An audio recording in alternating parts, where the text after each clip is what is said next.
Salute, salute, salute, salute. What's going on, everybody? It is the coach. It is a halftime, and we're back today bringing you another episode 18 of the Halftime Coach and Adjustments show. So glad to be back. I appreciate everyone for tapping in. Before we do it, you know the particulars. Everyone, make sure you hit the like button. For halftime, hit the like button for me. Hit the like button for the Hardcore Sports Network. We really appreciate it. So thanks a lot. Subscribe if you haven't already also done so. So thanks a lot. All right, so we're going to get into it. Got some things to talk about. But before I do, what's up, halftime? How you doing today, bro? Doing good. Just chilling. Nice day off. The heat stopped. Nice day off. The heat stopped. The heat went down. Over 105. Yeah, there you go. It's only about, 80 out there right now? Only about. Okay. You know what I mean? What's up, Victor? Thanks for tapping in, man. Really appreciate you. So good, Vic. Yeah, so let's get into it. So we're going to start with Major League Baseball. All right. We just had the trade deadline, and what did the Phillies do? What did the Yankees do? Because we're each, he's a Phillies fan, I'm a Yankees fan, I'm also a Phillies fan, a little bit. So, and how would it help? Also how will the moves help the teams? And I'm going to touch on the standings a little bit. So I'm going to start with you, halftime. How did the Phillies do at the trade deadline? Well, they got a great closer.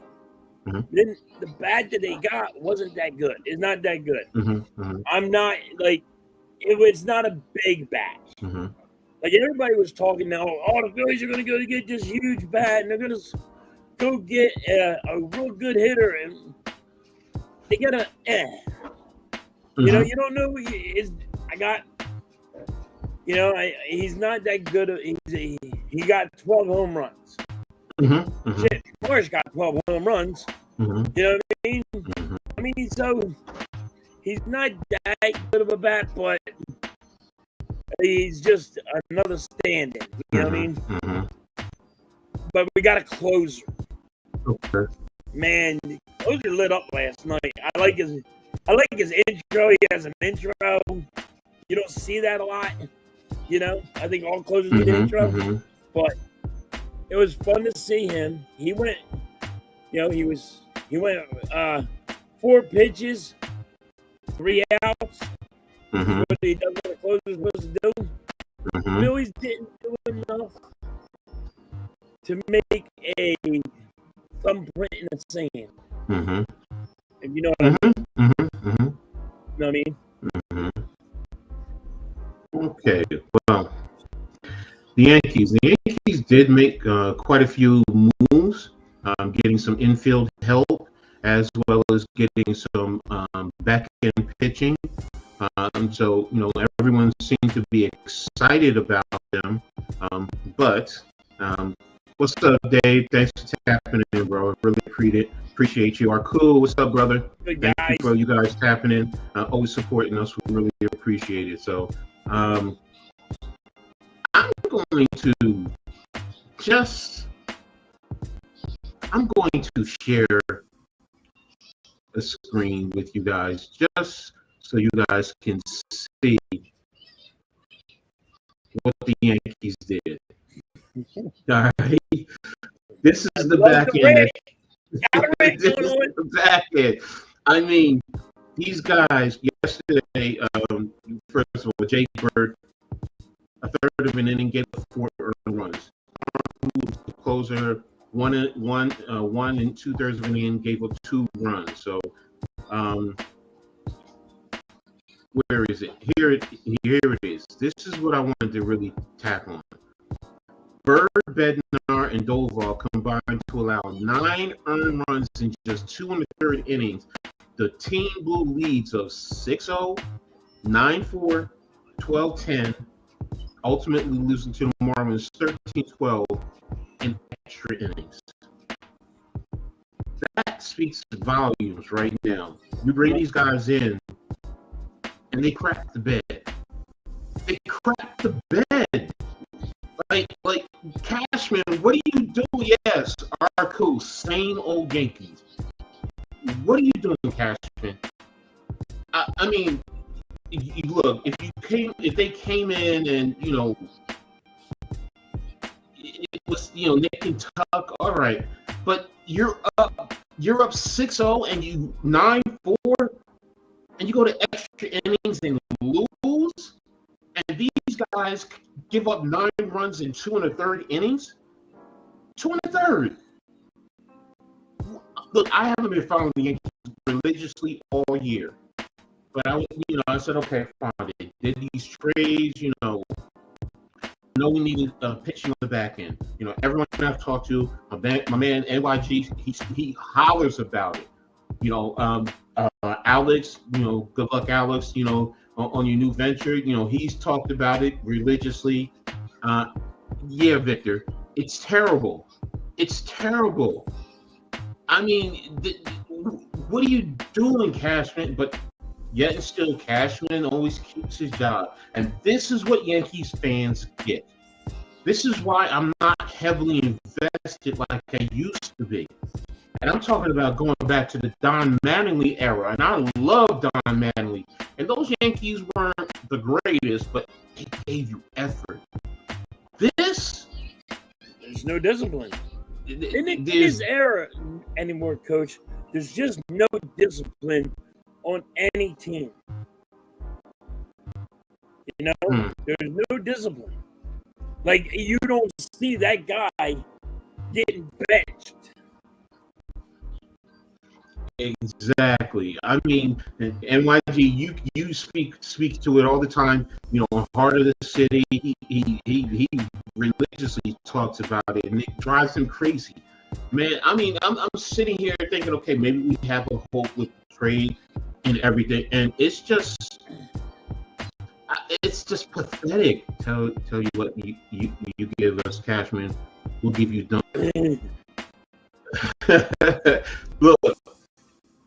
All I can say is, with the money that the Yankees have spent to get this type of a product, at least you spend the money. Results. Yeah, you spend the money, but the bottom line is, just like in any business, you need to see results. If you don't see results, you make changes.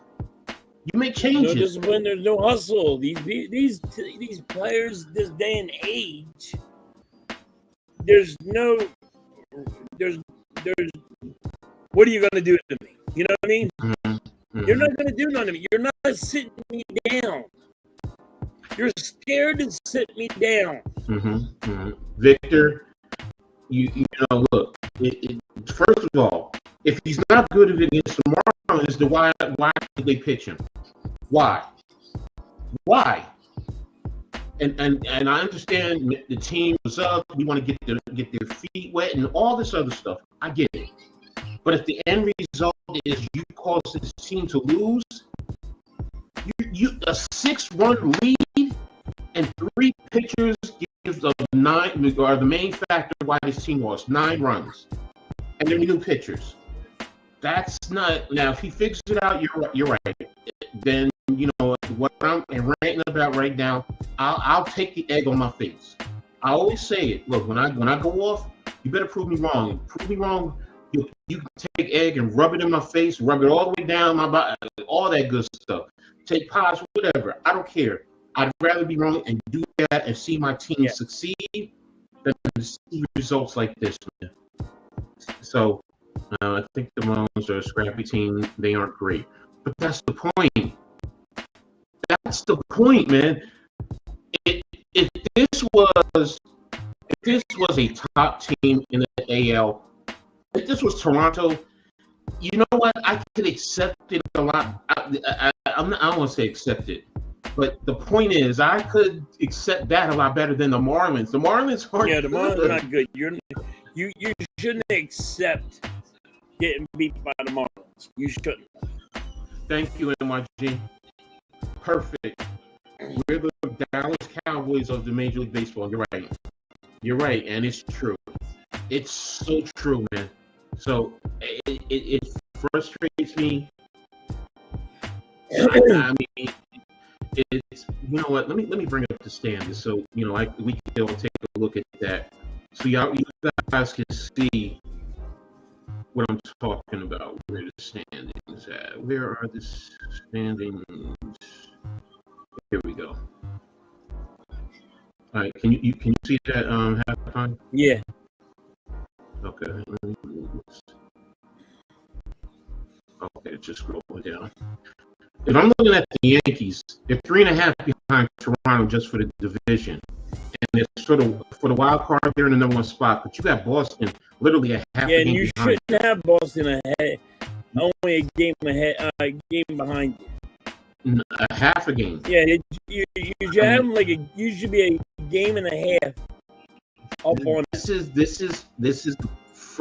the frustrating part, man. Yep. If it was Detroit, the Blue Jays, I'll even give you the disgusting Astros. But here's what I'm talking about. Look at the Marlins. Look where they are. 53 and 50, below 2 games below 500. The Marlins are better than the Braves. Sorry. The Braves are going to be the worst team in our division. So. That's strong right there for the Braves. But I've been saying that all year long, Coach. Yeah, you have. Guess what? Where the Braves going? Down, baby. Yes. I'm like, what? Hey, it is. I didn't know the Yankees were going that far down. I haven't been paying attention. Yeah, it's frustrating. I mean, when I sit and I look at this now, look at the Phillies. The Phillies are in as far as division leaders, they're the 3rd division leader. They're the 3rd. But yeah. they're literally 3 games out of getting the best record in the National League. Yeah. So they're in good position now. You got the Mets right behind them. So let me bring up the National League. Mets only half a game. Mets are half a game. So, but you know what? With the money the Mets spend, you want them to push you. As far as the Phillies, I'm going to be honest with you. You're not that far behind the Dodgers. Where the Dodgers? There they are. Yeah, Dodgers are literally a game and a half in front of you, and Milwaukee, with the best record in the National League, is 3 games. So, you're right there. You're literally right there. You have a good job. You did a good job, like you said yesterday. They brought in a good closer. He came in and produced. Before the show, you even said he said 4 pitches and got 3 outs. That's the type of results that Sorry, that's what I'm expecting from the Yankees. From the Yankees. Yes, you should be. I mean, we struggled in that game, Coach. Mm-hmm. But and that's what drives me crazy. We do struggle, but damn, that's why we need bats. Mm-hmm. Our problem ain't the freaking pitching. Our problem, I'm not worried about our pitching right now. I'm worried about our bats not coming alive. Last night, at least the Yankees had the bats. I mean, 12 runs. I mean, I have to, and that's without Aaron Judge. And Giancarlo Stanton hit a monster home run yesterday. From the reports I got. So I'm like, okay, they brought in, and they were supposed to have gotten some good infield help. Now it's early, I get it, but this is what always, as a Yankees fan, this is what I always see, even at the trade deadline, and it's always like that. And you keep sleeping, and Boston is going to overtake you. They're going to overtake you. So it's like, the Yankees are 5-5 in their last 10. Now Toronto is too. Okay. But that's opportune time where you had the opportunity right there to take a game off and close the gap. And they're not. They just don't, man. They just don't do it. And it really frustrates me. That's why I just don't always tap in. Where are we at? Hold on a second. Let me push. And here we go. So I do worry about Nick. The Phillies going to slump. Thank you, Nick. Really appreciate you, man. It's all love, man. Thank you again. Hey, we'll talk about that later. So, but Where was it? Here we go. So Mike Green, watch out for the Marlins. They're playing really good baseball right now. I didn't even check out what the Marlins. The Marlins are better than the fucking Braves. So Yeah, the Marlins. I've been saying it all year. The Braves will be the last in our division. Marlins are 7-3 over the last 10, while the Braves are 2-8. So everybody told me I was crazy. I said they're not making the playoffs. I told you they're going down. Mm-hmm. Nick, thank you. You're one of the biggest supporters. Really appreciate you, man. Thank you. So I hope my Rangers can get these 2 games in Seattle and to get the split and be tied for the wild card spot. Look. Still a lot of games. Still a lot of games, exactly. So then play the Yankees. You'll probably sweep the Yankees the way the Yankees are going. So the Yankees had a 5. Yes. Thank you. Thank you, bro. That's my whole point. It's like, you start the season, you're like, okay, the Yankees, they were in the World Series last year. There's certain things that they're doing. Wait a minute, he said the audio is a little crappy. Wait a minute, I'm gonna do something there. I have music on. Maybe this will help a little bit. Sorry about that, guys. Thank you, NYG, for letting me know that. So, but the Yankees, started the season after the World Series. You're like, okay, let's see what happens. Okay, and now we get to this point, man. And it always seems like this is what happens with the Yankees. You start out hot, but then things happen, and then they start to fizzle out. They get into the playoffs, and then bam, they disappear. Whether it's the managerial, whether it's the players, whether it's Cashman, I don't care who it is. It's just, yes, Yankee fans, we are spoiled. We are. When you have this many World Series, and I don't care if it's going back to the 1920s. The fact of the matter is we have the most World Series out of everybody in baseball, and the next closest is not even there. Right. So it's like, what? So the expectation and the standard is much higher. It really is. And George Steinbrenner, God rest his soul, you could love him or you could hate him. But you know what? He said it. Nah, we're going to go out there and we're going to spend the money. I don't care. I don't care about this luxury tax and all this. Now you got your son who's penny pinching and giving us this BS. He's not doing he ain't doing how the Yankees used to do it. No. They try to reinvent the wheel. Stop trying to be smarter than the guy that been winning World Series. Stop trying to be the smartest guy. What's up, brother? Yeah, 20 farts. Make sure you say it right. You're the one that started it. So you're not crazy. You say what people don't want to say here. Believe like the Sixers weren't making the play-in. Okay, there you go. 2 sexiest men on YouTube. Sorry. No, you didn't steal my line. I said I'm the sexiest fat man. I'm just a fat man. So when it comes to basketball season, I feel comfortable. Well, of course, Harco, you're on champs. What do you? We're all chasing you, but I'll say this: it's different when you're hunting than being the hunted. That's all I'm gonna say. Yeah, it's totally different. So, but totally different when you're the one being hunted. You're not old, bro. You're not old. Hell, I'm about ready to be 60 soon. So, you're no way near that. So, I'll tell you what, my body feels older than 60. Mitch, hope you enjoying your time out there on the beach. Now get off the internet. Get off. Enjoy. I know. He just can't get away from the internet, can he? You're like a fiend, who wants that next hit, man. You gotta get on that next hit. Yes, man. Go and show your time away. YouTube's a drug dealer, bro. I gotta get my YouTube in. Yes. So, halftime. Rob should get credit for the Phillies. What do you say about that? Halftime. Rob didn't even want to go out there and give friggin' goddamn his guys any support.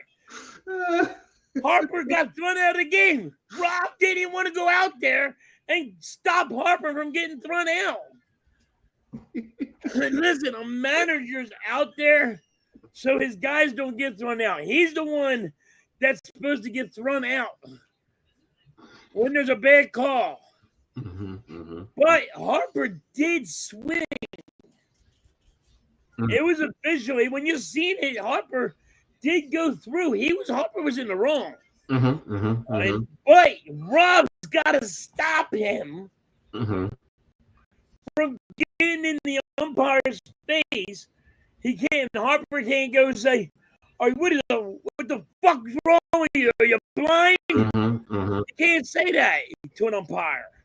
Harper's always on the umpires, and Rob has to be there to be the cushion. He needs the one to be kicked out of the game, not Harper. This is what a manager does. You got to stick up for your guys, and he don't stick up for his guys.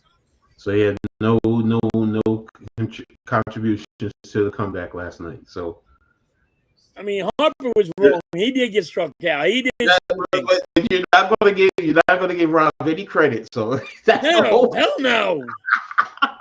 Hell no. Shoot, they want me to give him credit when he does bad. When it comes to him, I can't stand him, Coach. I can't stand the man. I feel you are cool. He win it all, and you still wouldn't. Coach, we went to the World Series, and I blamed him. We lost the World Series. I said, "Listen, we're gonna lose the World Series," and that's his fault. Blaze, I feel you, bro. I definitely feel you, man. 52, I take that right now, bro.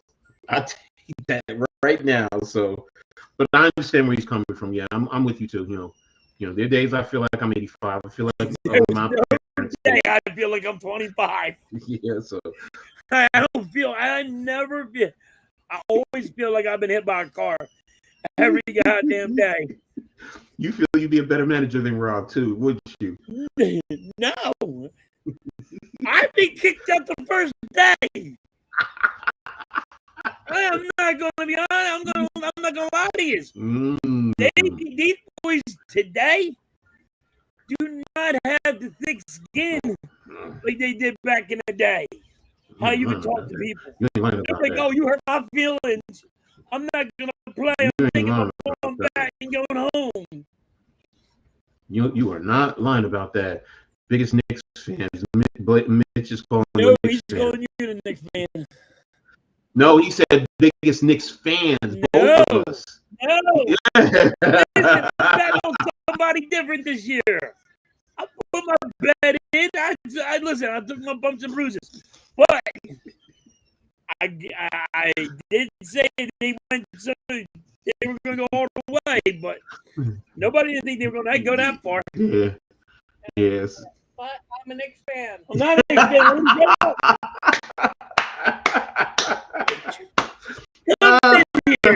Comes in here and smacks me right in the face. You hear? Hello. I bet. Yeah, I heard him. You know, so we got her calling you the Knicks fan too. So you got it on both angles. So you got it coming from you too, and you got it coming from your house. Come home from freaking work, and yo, Knicks fan, what's up? Get out of here with that. Should never bet on it. You talking about you guys there you go, Sixers. You didn't even say I'm betting on the Sixers. Why do I No, but you didn't at least say I'm betting on the Sixers. You said I'm betting on somebody else. So I did bet on somebody else because I knew this. Listen, I knew what the Sixers were going to be. Nah, I feel you. Guess what? You want to be in reality with the Sixers again? Guess where the Sixers are going to be? Same fucking place. They ain't making the playoffs. They ain't making the play-in. Mitch is a tubaholic. I guess I am too. Dang gummit. In a sense, I guess we all are. So, not really happy about y'all. You know, we know, we've been there. Yeah, Yabu goes to fucking the Knicks. Yabu goes live and sits there and says, "Well, I really wanted to stay, but they just didn't want to give me the money." I would say talking about $1 million. The adversity the Thunder faced Yes, was against Denver when they went 7 games, and again in the finals against Indiana. I will give you that. You showed your fortitude, your togetherness. You did have some things bounce your way, and that's needed to be a champion. That's what some people don't realize. They think, oh, to be a champion, it's all about you and your ability. You need some things to fall your way to become a champion. You gotta have and I'm telling you kind of luck. Yes, and that's it. But yes, adversity, you did face it and fought through it. So, all the respect to the Thunder. They deserve all the accolades and the respect. They're not as some people will say, an asterisk champion. So right. We got Eric Gordon back though at halftime. We can do it. So. Yeah. Oh, we got Eric Gordon. We got freaking Kyle Lowry. Mr. Lowry. You know what? Let's on the goddamn court. Let's stay, because we got away from baseball, so I touched on everything I wanted to anyway. So, and right now it seems like we're basketball ready, but all right. Are cool. So, but yeah, the champ is here, so he wants to talk about his Thunder, and I get it. About his team. Yes, he does. But are cool. I will say this: you can talk to me when you can say you have a dynasty ring. I have a dynasty ring from my time in minor league semi-pro football. What does that mean? Won back-to-back championships and national championships. So when Thunder can do that, talk to me. So now let me stop. They deserve it. They worked hard. They earned it. So you gotta have luck indeed. Like the Eagles got lucky. Yes. That was a big move. Yeah. And them getting Barkley. Yeah, nobody didn't. Everybody didn't think the Eagles weren't going to get Barkley.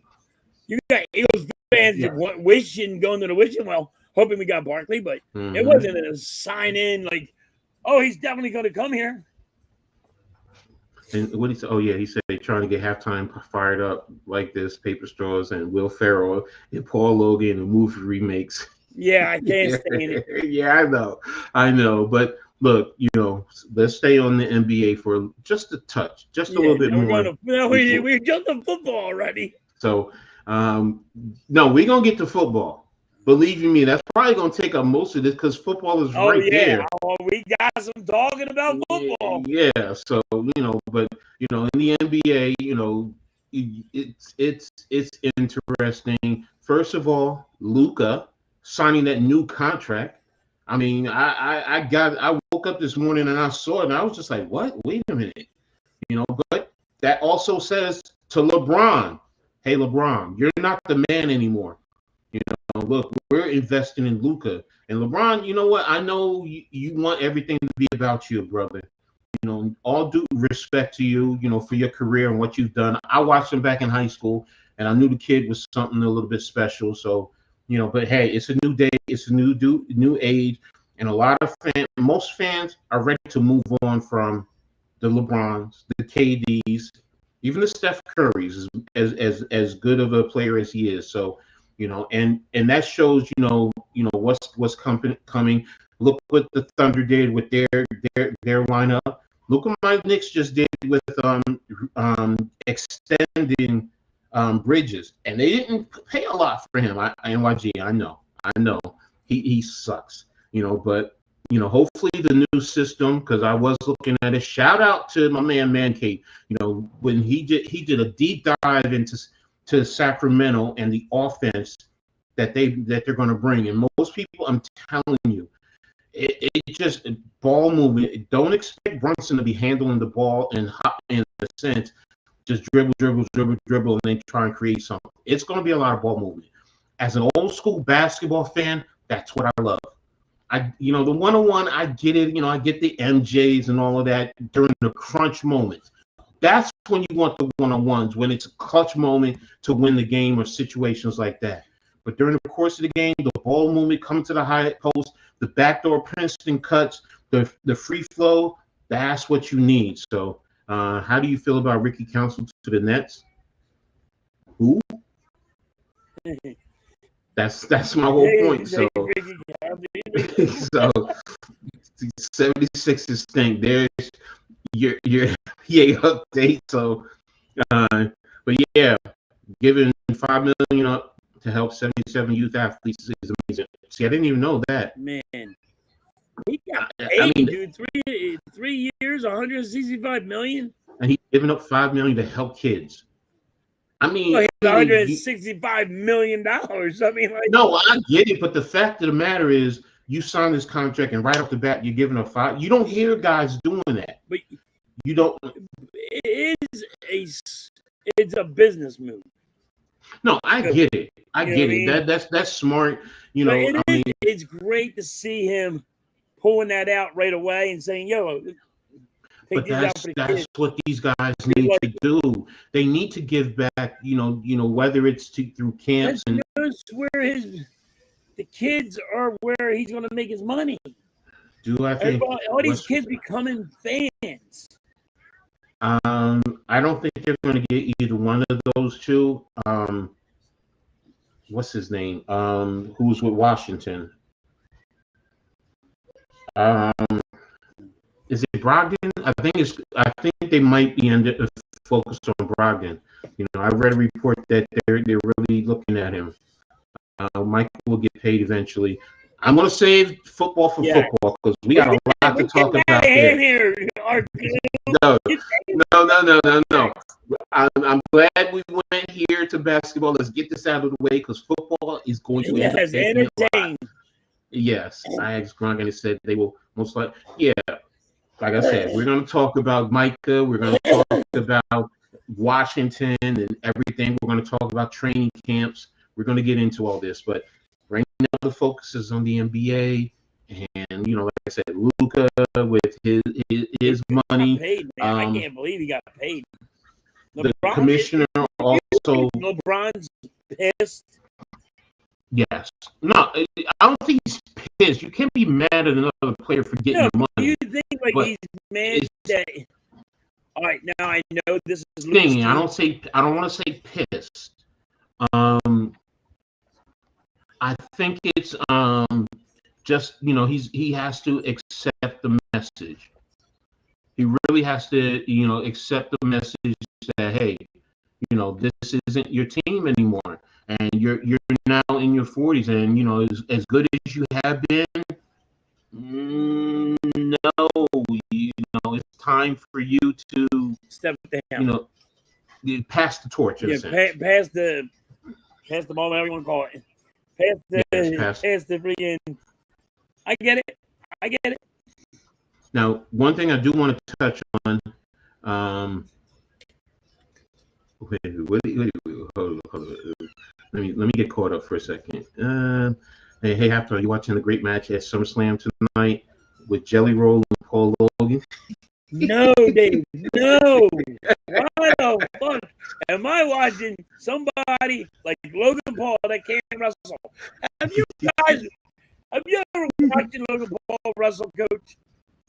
Nah. Dude, watch this guy wrestle. He is so horrible. And there's people that like to jerk off. I don't understand it. Listen, he throws a punch, it goes like this. I'm like, he puts a slow motion on it. His freaking punches are weak. You can see what's happening. It's like, oh my God, look how fake that was. You want to say wrestling ain't fake, but he makes it look.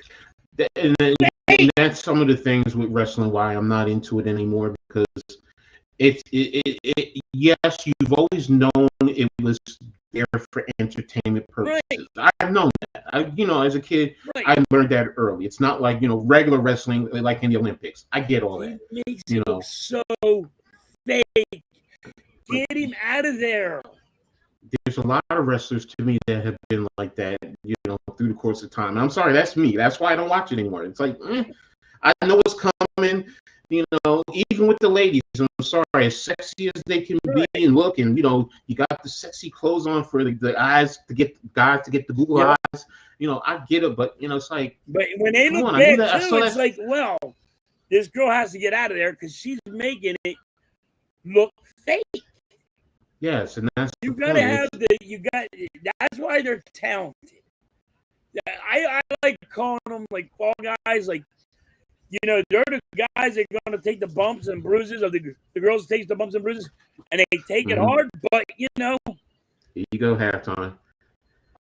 He asked Gronk if halftime, if I was halftime's, there's your number one fan. Nick is your number one fan. You are always here, Yes. Nick. You're always here.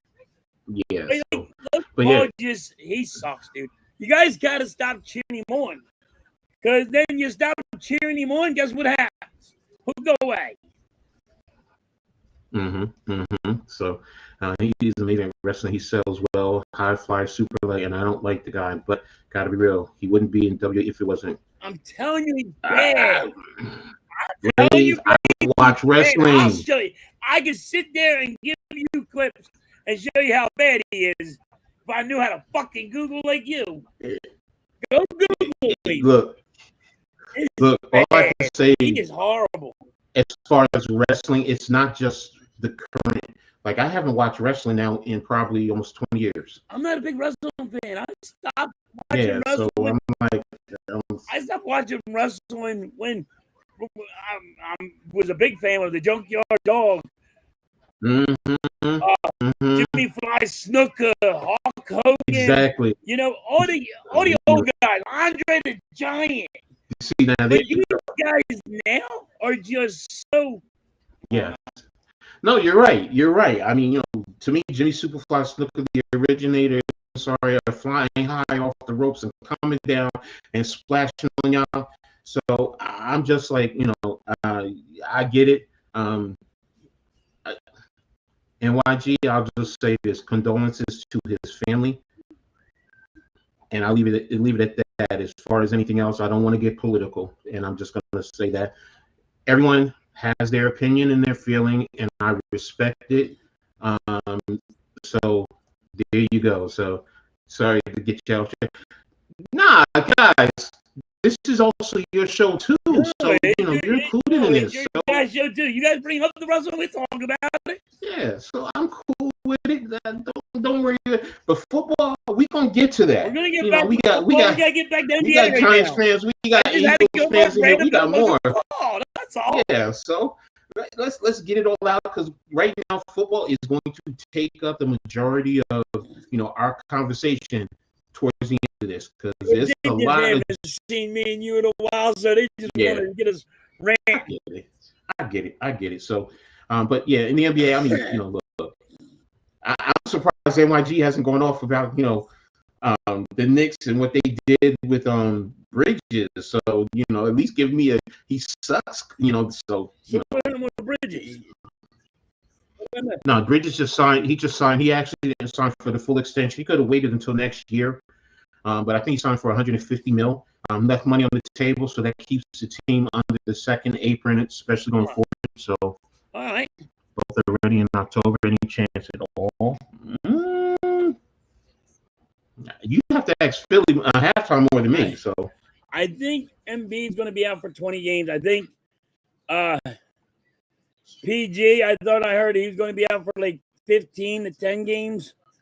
So, I don't trust this organization, and I don't trust them too. Nobody can stay fucking healthy, Nick. That's why you're not going into the playoffs. You're not going in the play-in. You might as well just shoot them the boys in the toe and say, "Yo, go sit down." Team sucks. We can't stay healthy. Wow. So you don't think that they're going to make it through the whole season? No. And at least make the play-in, because if you look at the East, if you take the top, because Boston, you don't know realistically. I think Boston is probably going to be maybe a 6 seed, because right now the top teams in the East, honestly, you want to say New York. What did the Sixers do last year? Win 30 games? But you don't think they're going to win more than 30 now this year? No, I think they're going to win like 20 to 25 games. Wow. Wow. I think they're Wow. going to lose. I think they're going to win less. You Raf, don't get Grimes. Sorry, you don't get Grimes back. I'm telling you, people are like, "Oh, if our guys stayed healthy, we wouldn't use Grimes." It's the next man mentality. You don't have Grimes, you're not going to get W. Grimes? Why would you say you wouldn't use Grimes? You're not getting him back. They're not signing him. He's a free agent. Rafael, El Capitan Rafael El Fucho. What's good, Raf? ¿Qué pasó, mi amigo? ¿Cómo estás? So, all right, brother, I hear you saving it for the heart. I have time. Thinks a lot of Kyle Lowry is going to start. What? You think Kyle Lowry is going to start halftime? I don't know where he's going to be. I don't trust this team right now. I don't know what we got. Embiid's going to be out in the beginning. Embiid's going to be out, and PG is going to be out of the game. Start in the beginning. Just to start game one. You're not having Embiid and you're not having PG. Who are you putting in there? Sorry, I was trying to get my age for a second. All right, so I mean, I get you. So you don't think because Lowry's starting? Who's he starting over? He's starting over Maxey? I don't think they're starting, but they will be playing a lot. No, playing, giving you minutes. They're going to get their minutes. They're not going to start, but they'll get their minutes. It's going to be Maxey. What's that? New rookie guy that the rookie we just got.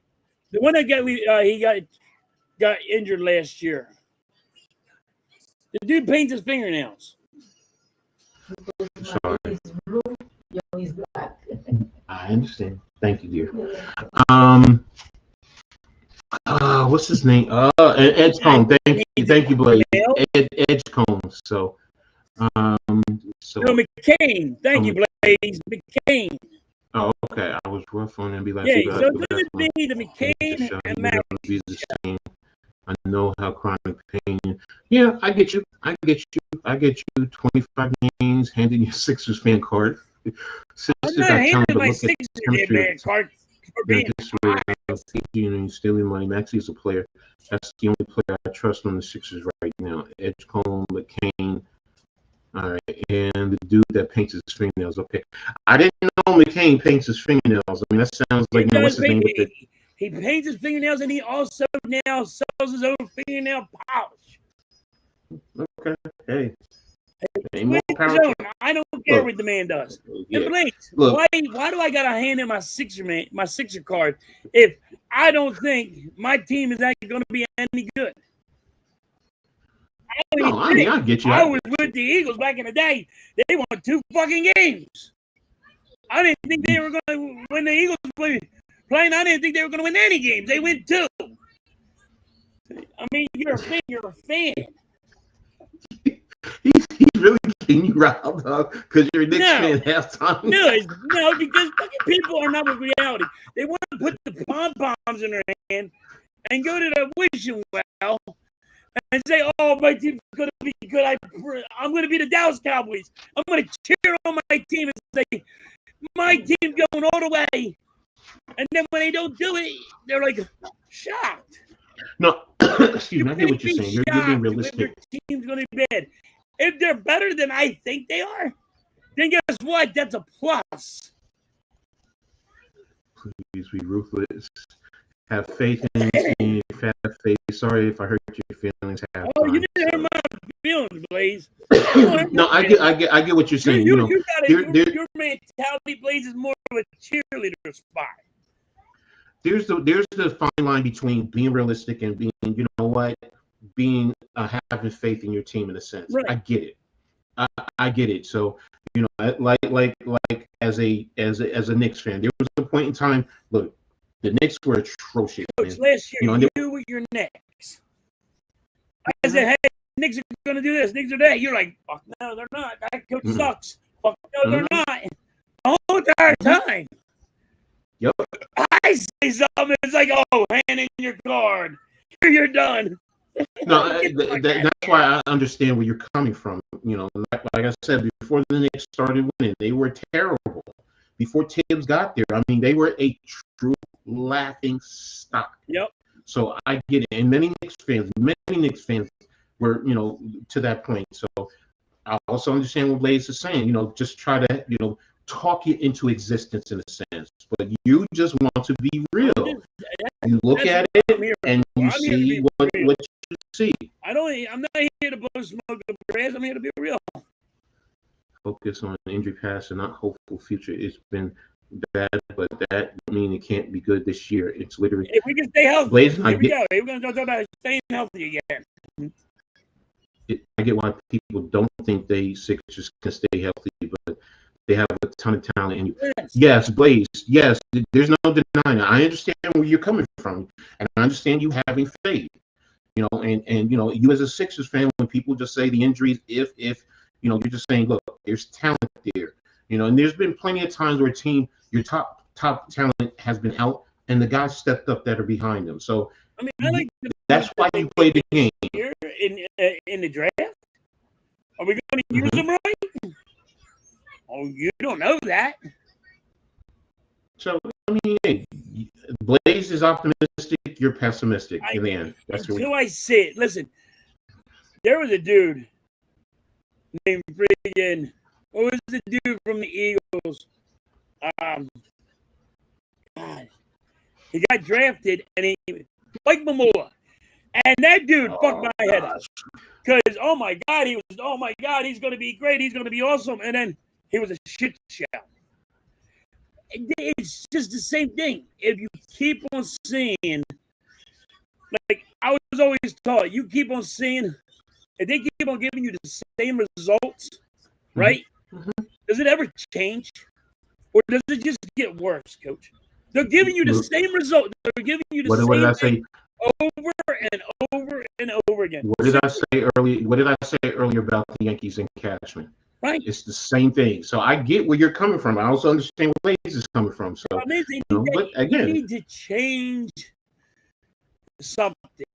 Stop always going to the wishful. You got to stop changing everything. Just keep on going today. You got to stop going to that wishy. If you keep on putting the same product out there, it's not ever going to change.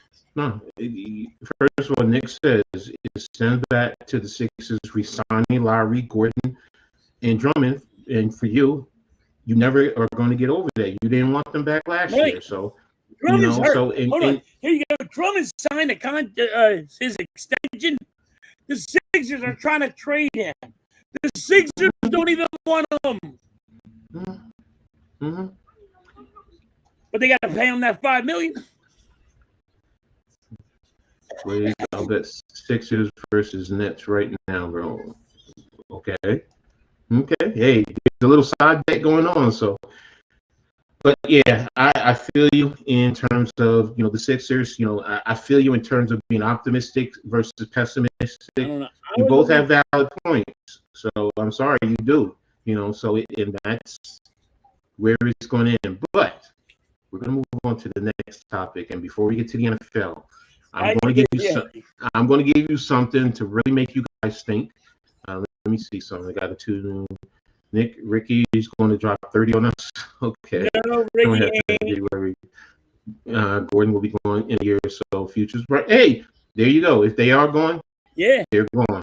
So, but let's move on. All right. So, it was in thinking and getting away from sport. This can touch sports, but this is more about life. So, and my question to everyone is, what's the first thing that comes to mind when you think of success? Now, success could be in your family, it could be your career, it could be school. It could be, hey, I asked the prettiest girl out that I know, and she said yes. What do you think of what comes to mind when you think of success? So, go ahead, Halftime.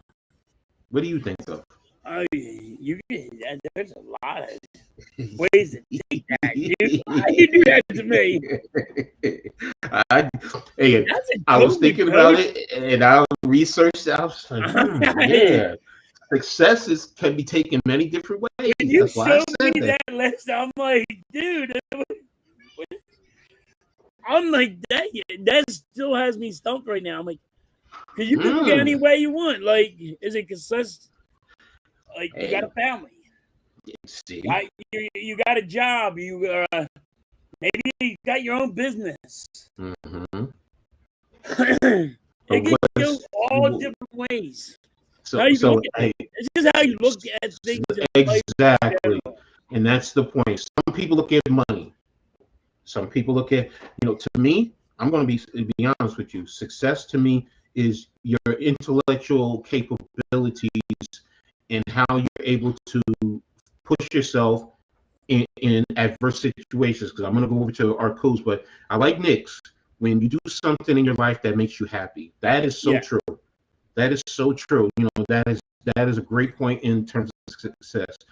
And our cool, overcoming adversity and find a way out. That's a good one. Put your way out. Yeah. And that's why I said, in terms of peace of mind. And I'm going to give you an example towards that, because the first time I went to school, 18, 19 years old, fresh out of high school, wet behind the ears, whatever, playing football for the first time, chasing all the girls. You know what? You're 19 years old. What are you're young, but educationally, intellectually, I'm always smart. I know that.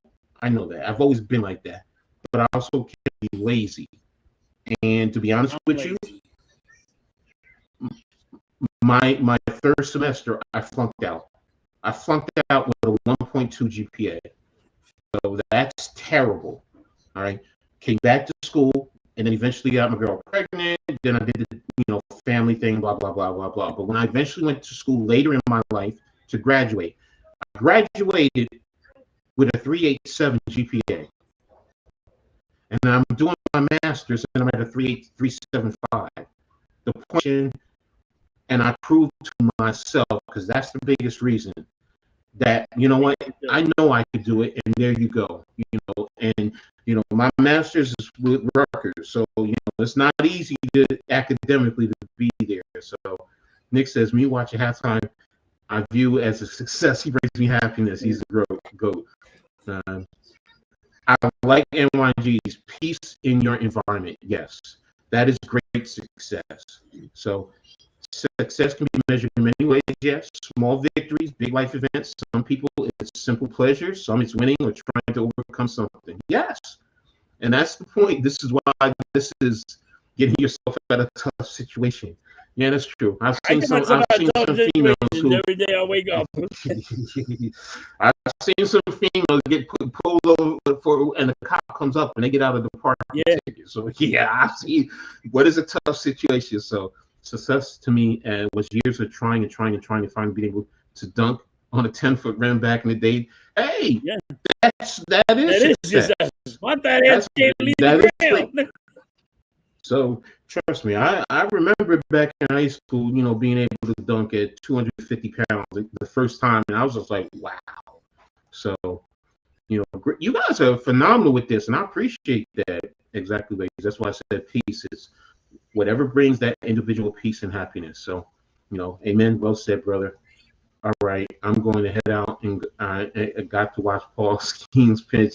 Oh, he said Paul Skeens. All right, Victor, have a good time. Good luck with your Pirates. The Pirates win. So, yeah. So, but yeah. So, and look, that's why I also looked at it. I want to look at it now from a sporting perspective. Success can also mean watching those you love succeed. Yes, your kids. Yes, go excellent, Blaze, excellent one. So now let's gear it towards sports. Okay, is success about winning? Is it about making money? What is success sports wise? So what do you think? It's got to be winning. It's got to be winning. Like if you're a football player in the NFL, you want that Super Bowl ring. Mm-hmm. You're trying to get to the. Some people might have a goal. Whatever your goal is, maybe your goal is to be a Hall of Famer, Mm-hmm. or is your goal to just win a Super Bowl? What is your goal as the athlete? It doesn't matter what sport, but I'll just give an example. What is your goal? Whatever your goal is where your success is. Exactly. That's how I would do it. Like that's how I look at it. Like, what is your goal in? You want to do whatever sport you want to do. Whatever your goal is. But that's the point. You know, Blaze says, do you have to win a championship to be successful? He doesn't think so. You know, but it helps. You know, then he adds on, some people weren't supposed to make the team. That is success.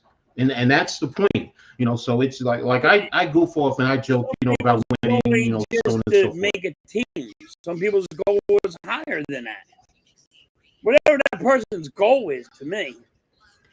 Here is my thing in terms of one aspect of success from a coaching perspective. Okay, and it's not about the wins and losses. It's about motivating your players to go out there and execute on the field of play, the court, whatever it is, whether it's part of a team or individual, give it your all. But a greater success is taking a person with a lesser talent and helping them elevate themselves beyond where they were as a player. You know, so sometimes that's even great. And even more so is if you're a high school or youth coach, teaching your players life skills.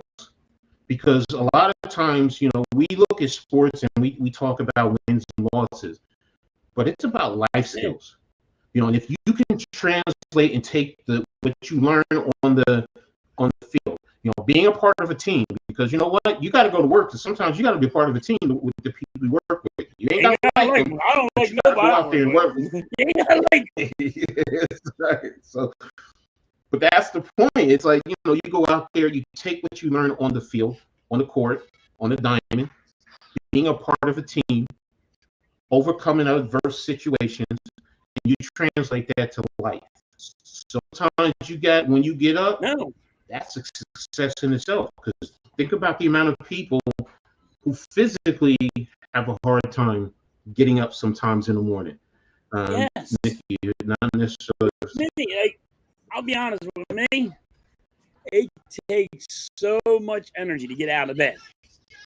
But I'm a dude that's hurt. Mm-hmm. You know what I mean? I'm old. I'm getting old. I got a hurt neck, hurt back. My freaking arm, your elbows, your knees, your ankles. It's like, I can't get up. I can't do it. And you force yourself to do it. You roll out of bed. You got to sit there for a minute to say, all right, pain's going to stop. Mm-hmm. That is success on its own right there. Exactly. You know, so, you know, those are some things I think about, you know, when it's about success and from a coaching perspective, because even till this day, I have former players.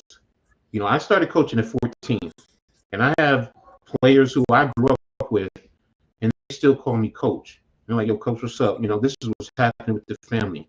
You know, I have players that, you know what, they were probably 15 years younger than me, and they still call me coach. And I say, yeah, we're all grown adults, man. You can call me by my first name. No, I call you coach as a sign of respect because you taught me this, you taught me that. You know, and these are grown men, and I'm like, oh, wow. You know, to me, I look at that. Those are some of my greatest successes, more so than me winning. It really is. It really is. I may joke about it and talk trash about it and flaunt it, but you know, when I sit down and you know, I talk to these players and you know, hey, coach, thanks for helping me get into the Hall of Fame. You know, I mean, I'm sitting, I'm like, wow. You know, they're thanking me, and they had the ability, but you know, Mike Purnell, he said it to me. He's like, you know what, coach? He's like, you pushed them to go up and beyond.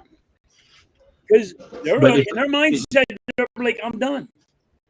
And you're pushing them stronger. Exactly, Blaze. That's my point. You see a kid who wasn't good get better. You know, you may spend a little bit more time to improve, and exactly. But when you got that one kid who steps up, and then even the other players say, "Yo, that, if it wasn't for such and such, we would have lost that game. We didn't think he would contribute like that." Even if something as simple as special teams, those are some of the things that help you. Your coach Ed, it would be weird to call you Edward Gladney. Hey, I appreciate that. And that to me is a big sign of respect. Every time when I call you on the phone, call you coach. I give you that respect. Yeah. You got that knowledge, and I even give you that respect. But that's my point, and that to me is where the success that I look for. When people respect me like that, that to me is success. Yes, they are. Yes, Arco.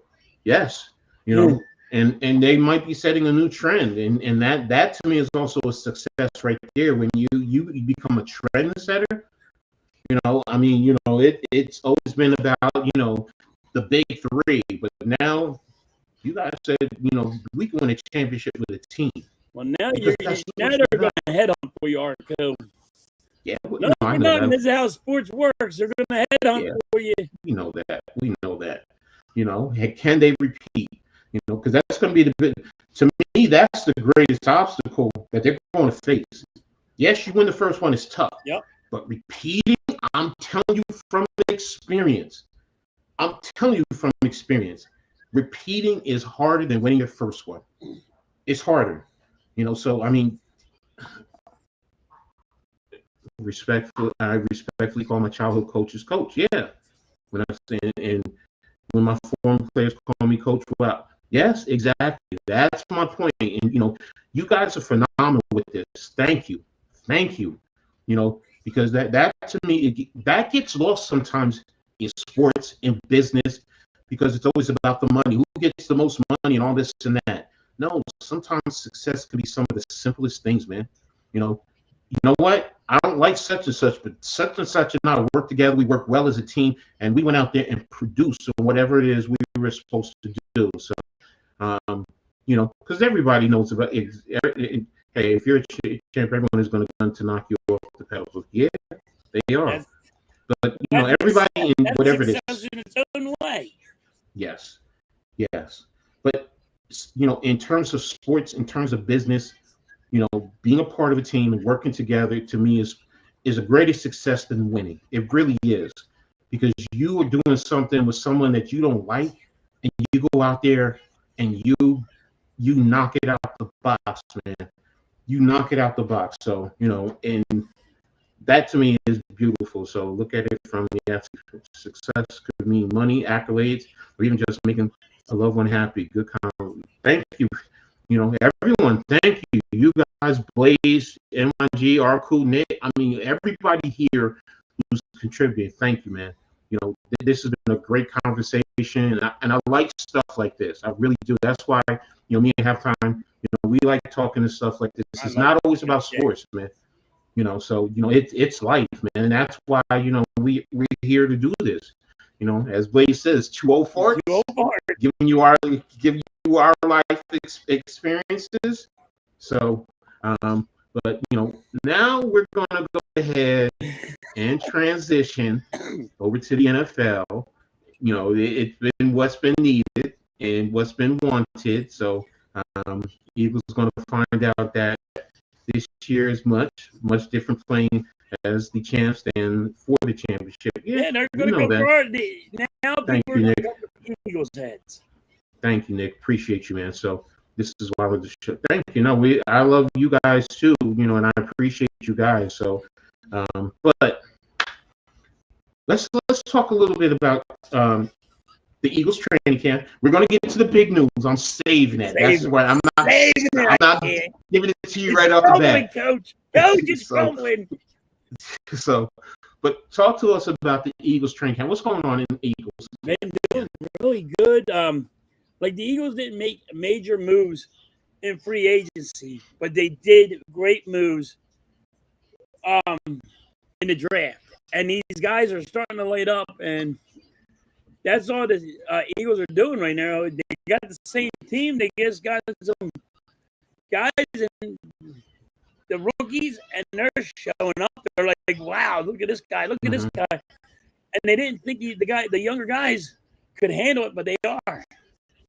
So it's been really just kind of quiet in Eagles Nation.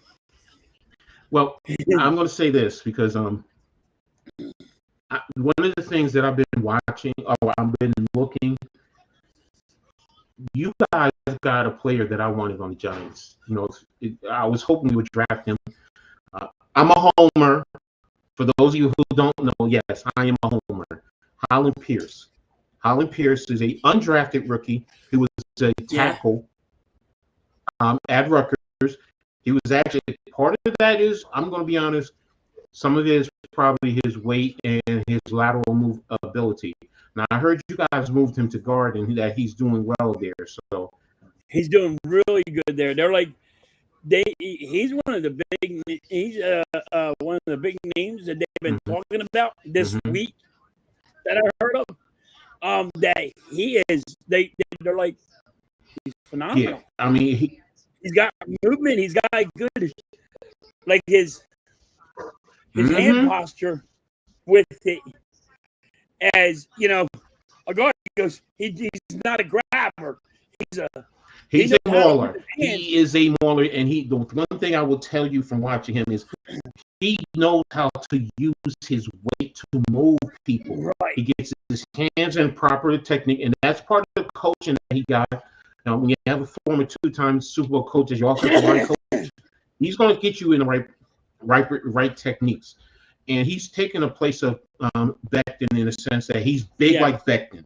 You know, literally, he's like 6'8", and he's like, they list him at around 330, but I'm telling you, this man is like 360, 370. They're saying he's moving guys with one arm. Yes. Like, he's strong. Like, little boy, he's get strong. out the way. Yes. And he's looking Think about like, it. wait a minute, where does this guy come from? Because he's dominated. Well, yes, he's dominated in the Big Ten. And there's some big defensive line. There's guys from Michigan who got drafted high in the draft, and he handled them. He's handled them whenever he's engaged with them. So, you know, as far as that, I'm watching, and I keep saying, you know what? If y'all don't get him on the roster, I hope for gosh the Giants can scoop in and pick him up. I hope for gosh, because I think he would be a perfect fit on certain teams, and plus with his size, he fits the power run scheme because that's kind of what you guys do run, right? You know, in terms of, and he will help open up. You know, and as a Giants fan, I do not want to see this, but in the same token, I want to see Holland Pierce succeed, and I think he can succeed. You guys have a good culture in teaching offensive linemen and helping them get better. So that's something. It sounds like he's one of the guys that people are amazed how good he is. So they're going to keep him. It sounds like to me. On the rock. That's good. So, but you know what? A lot of guys coming from Rutgers, you think Rutgers, they're not good, and you see, oh wow, these guys got talent because number one, Coach Edd gets them coached up and ready for the NFL. He really does, and that's why a lot of guys who go undrafted end up making rosters because, like, you know what, he's sound. So he's one that I'm definitely going to be watching. So. But that's enough about the Eagles. I'm sorry. It's time to move on. You know, in terms of wait a minute. We're the Super Bowl champs, damn it. We're the Super Bowl champs. You just talk about us. Yeah. Every time they get a ring, you just talk about us. You got 2 rings. Stop it. Stop it. Hey, stop it. Who won last year, damn it? Damn it. Washington has 3, and they ain't won in 20, 30 years. Last year. Doesn't matter. Doesn't matter. Look, if you want to talk championships, yes, you won the most respect to you guys. You won the most recent. I got to be honest. Yes. I will respect that. But it takes a long time. But yeah, because I'm sorry. I'll say it to the Cowboys. I don't care if you got 5 championships and the Giants got 4. We got one. We get one the year. And it's like, all right, you're done. No. Dallas Cowboys over here ain't seen the Super Bowl in 40 years. But How many? I also look at losses.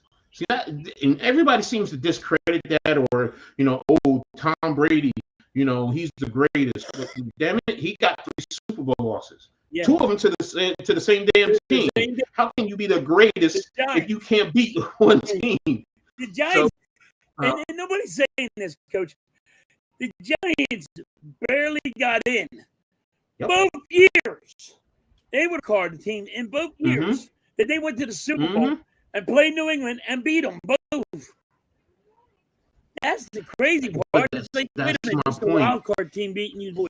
That's my point. That's my point. But that's also the beauty about the NFL's playoff system. I'm sorry. I mean, yes, you could be the greatest team. You can go undefeated, but you can if you get hot at the right time, boom, baby. That's what it's about, man. Yeah. People say, "Oh, no, it steals away from it." No, it doesn't. It opens it up. Because if that's the case, then why do you play the damn game? Just because, okay, why do you play playoffs if you're so great during the regular season, and that should be the end of it? Okay, right? No, you gotta have playoffs. You need to go and show the second season is what it matters the most about. It's always been about the second season in all sports. You're gonna have what? So it's just get your foot in the door. The New England Patriots had a fucking almost perfect season. You know when they didn't do it? When they went to the Super Bowl. They done. So you didn't have a perfect season. Yep, there you go. Still last in the division. But still here's an even juicier piece. They still are not even 500 in terms of Super Bowls. I'll say what you say. What Washington is 3-2. Dallas is 5-3. The New York Giants are 4-1. That's all I gotta say, baby. Now, speaking on the Giants, I like when the Browns fans count their titles before the merger, like 100 years ago. You know what? I get what you're saying, Blaze, but that's the problem when people try to discredit what happened before the Super Bowl merger. Yeah, you can't, because like I respect Green Bay. Green Bay has 13 championships. Chicago has 9. The Giants have 8.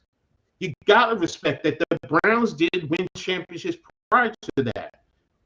So you have to add that. It's still better than the Browns. And no, I'm sorry, because I have a Browns fan who sits there to try to make it seem like, oh, the ones the Ravens won should have been about Cleveland. They just ran out and went to no. They won that legitimately in Baltimore. It's not a Cleveland championship. It's not. So, but you still have to respect what happened in the past to also give homage to what you're doing right now. If you win the Super Bowl, it don't matter how you get there. Yep, exactly. I have to tap out now. Thank you, Nick. You have a good one, man. Be safe, man. So halftime will Barkley run for 2,000 again? I do think Barkley will run. So, Bobby, I have Barkley going back-to-back 2,000 yards rushing. I do, Blaze. I really do. With this offensive line, I really do. Now, I mean, I just think, I know people are going to go for him, and I know people are going to try to sit there and, we're going to shut down Barkley. Do you know how hard it is to shut down Barkley? It's very hard because this offensive line is stacked. And even if we get a guard that gets injured, we have good backups. We got that guy from the Houston Texans. I forget his name, but he was, I think he was a first-round pick. Green. I know. Kenyon Green. Yeah. I wait till you get to see that guy. I mean, we have our offensive line is so stacked. I think he can do it. Well, that's a very good point. I mean, because you said how can you stop Barkley? Right. Well, I'm going to be honest with you. As a Giants fan, when Barkley was here, the way you stop Barkley is to play on the other side of the offensive line. Right. Play in the offensive backfield. Make him run laterally. Make him stop. Last year, I'm going to be honest, you're right. It was your offensive line because he had big gaps to run through. Right. My fat ass with my wheelchair could have got 1,000 My yards. center fielder can run down the field and hit a goddamn safety and like, yo, dude, I ain't got nobody in sight. I got this corner on the side of me. I gotta go. I'm just saying. Our offensive line is so strong. Well, that's a good one too. If AJ Dillon stays healthy, you might take away from it. So, Donnie Baseball, Bernie Williams, Eric G. Rivera, then my Yankees. Yeah. But I go further than that. But you made a comment, about when you're alive, and I respect that, and that's fair. That's fair. But as a historian, because that's just like, America, the history of America is only part of what I know. It goes way before that, good or bad, with America. Same thing in sports. Yes, you want to take it from the time, and I get it, and that's fine. But as a Steelers fan, Blaze, I think, you were there in the 70s. You were just there, but I don't think you were there in 72. In the first two Super Bowls for the Steelers, do you count those as part of your Super Bowl winning history? Blaze is like 74, 75. I know when Blaze was. I'm just saying, he says he only counts when he's alive. Oh. So does that mean you don't count the first two? So that means you only got 4 Super Bowls? You got to look past that, too. Yeah, that's what I'm saying. It's like, I get where he's coming, and he's right in some regards. And I know a lot of people that think like that. But what I'm saying is, as a historian, I'm already in history also. So, you have to look at the totality. Hall of Fame, too. That's... Yeah. It's a fact. I got A.J. Brown Smith, but it's really A.J. Brown. It's hard to load the box. Yeah, yes, you're right. You're right. They got great receivers. They have good tight end. So you can't. You're right. You can't. That's how it's going to be. That's why it's hard to take away Barkley or their running game. Even Hurts. I don't have Hurts. You have a three-headed monster back there. I don't have 10 game no more. So, I mean, even we're doing that we just got from Green Bay. That dude is going to be unstoppable too. He's big. He's a big back, and if you get him a clean lane to get to second and third level, I get it, and that's the point with the Eagles. You guys built a good culture offensively. Yes. For what you guys need to do. So, but I'm tired of talking about the Eagles. I'm tired of talking about. No. I gave you your respect because you're the champion, but the real champ is here. Look, the Giants. First of all, there's some good excitement in the fan base from what they're seeing. Everything, first and foremost, you are having competent quarterback play, and that's the biggest thing. Look, I supported Daniel Jones when he was here, but he's no longer here. But Russell Wilson, first and foremost, his connection with neighbors. I'm telling you right now. Oh yeah. A lot of teams are going to be surprised if you don't. There was a one play this week in practice. He beat the cornerback. Cornerback was in good leverage. He stacked the cornerback. The safety was coming up and couldn't get there. And Russell Wilson put that ball on the outside shoulder that he caught for the touchdown. And it's like, I'm sitting there. I'm like, wow. Giants fans last year and years past have been craving for that. Get the ball deep. And you have a quarterback who will get that ball there. You can say what you want about James Winston. Yes, he's a gunslinger. That's where I'm like, you know what?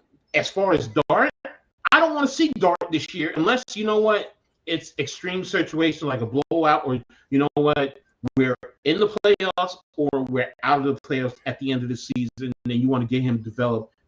Right now, you have two quarterbacks that you can see what you're going to do with this team. And everything, to me, offensively is contingent upon the offensive line. Hands down. That's where team, Coach. Giants are going to be a good team. They're going to be better than the Dallas Cowboys. Woo! I'm telling you this now. We're gonna get to that. I already said this because of the quarterback play that you got and that rookie. We're gonna get to that, Bobby. Go ahead. Your rookie wide receiver, and they've been showing highlights, and the dude's just like neighbors, just like, boom, catches that guy one hand, says, "I'm going, catch you later." What's up, Ron? And go ahead. You got that rookie running back. Who's that rookie running back? You're talking about Scatterwell. Here's the thing. First of all, the offensive line is not in the trash. I'm sorry. You know what? They got better, Bobby. They got better. The offensive line. Now, I will say this, okay, and I'm looking straight at you, Bobby, okay? Everything on the offensive line is contingent a lot more so on Andrew Thomas's health. If he could stay healthy, and now we move inside, and JMS doesn't consistently get beat inside, and he plays with proper leverage and technique. The guards I'm fine with. I'm fine. I'm not sitting here saying they're maulers, but they're technicians. And Illuminor at the right tackle, man, he could play right tackle. He could play 4 positions if we needed him to. Right. Seriously. And he would do well at them. So you have Evan Neal, who's getting reps at guard, and he's doing all right. And I need him to stay there. The offense, they're fine. The run game, you have Tracy and then Scatterable. Scatterable is a tough-minded son of a bitch. Let's be honest. He's that. Go watch him at Arizona State. People try to talk trash. He got 1,700 yards at Arizona State. If he was the reason why in that game against Texas, they came back because of him, because of his mindset. Go look at film and go watch the games for Arizona State all year. That team was about him.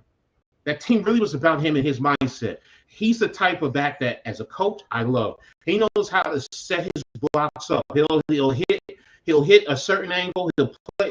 He's going to attack. Maybe the guard tackle gap, and he sees flow going in the second level with the linebackers are flowing towards the sideline, and he knows how to take one step, cut back, and go. But here's the biggest thing. He knows how to put his shoulder into somebody's chest and put them on their butt. So his offensive line is contingent upon everything offensively. Giving Russell Wilson the time to pass and just opening the lanes. You have the skills that are there. Defensively, I'm telling you right now, if the Giants, go ahead. Right now, looking at your Giants, where do you have them? Now, where I have the Giants, I have them 8 to 9 wins. I have Dallas 6 to 7 wins. That's why I said you're going to be better. And yes, you need more weapons, but you're better than you were. You have made great moves this year. Do you think you're a playoff team, or do you think you're just under it? Honestly, I think we are just a little bit under it, but we have the ability to fight depending on what happens in front of us. Right. The injuries and all that. I get it. Other teams in the NFC, what's happening in the NFC North? Will you get 3 teams out of there? Will you get 2? What's happening out west? The South, right now I think the South is Tampa Bay. Don't NYG and I we did the segment on that, a preview. Carolina is going to be a sneaky good team, a lot better than people think. The Saints, Atlanta is really going to be about their defense. I'm highly disappointed in Atlanta.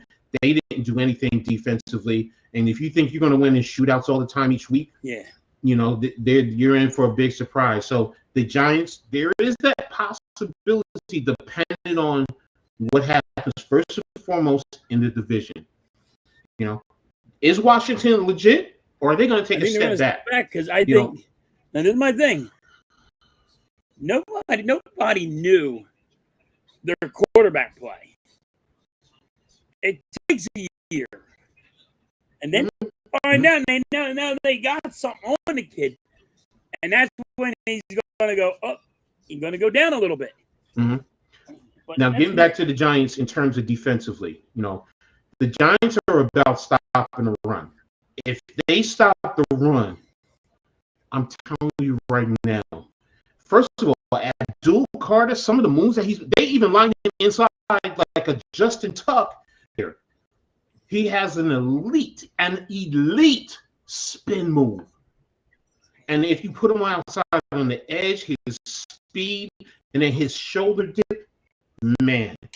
But now if you get those three pass rushers in Tibbs, Burns, and him, you get Dexter Lawrence to be able to push the pocket. You send some blitzes on occasion, it's going to cause problems. The thing is, you got to stop the run for the Giants. That's the first thing. If you can put teams behind the sticks and third and longs, now they start to eat. Now, where is it? Bobby Murphy said he likes the front, but he's not sure about the secondary. Secondary is a work in progress. I love our safeties. I really do. They're sitting back there. They're reading very well. They're making plays. The biggest thing is going to be Banks. Can he step up his game? His first year, because he did transition defenses. That's what some people last year, he's transitioning in a defense. He's more of a press cornerback, man. Get up in your face and just let him go and run with you. Sometimes playing zone, it's difficult. And then, people talk about it, getting his head turned around. But when I looked at it 2 years, he has 23 PD pass defense. That's telling you he's at least playing the ball. Now he has 2 interceptions. That's where I think he needs to do a better job. So that some of that is getting his head around quicker, but some of that is when you get your hands on that football, you better get it. You gotta want that. 23 PD. That's 11 and a half over 2 years. This is his third year. Defensive line can get there faster, it helps out the secondary.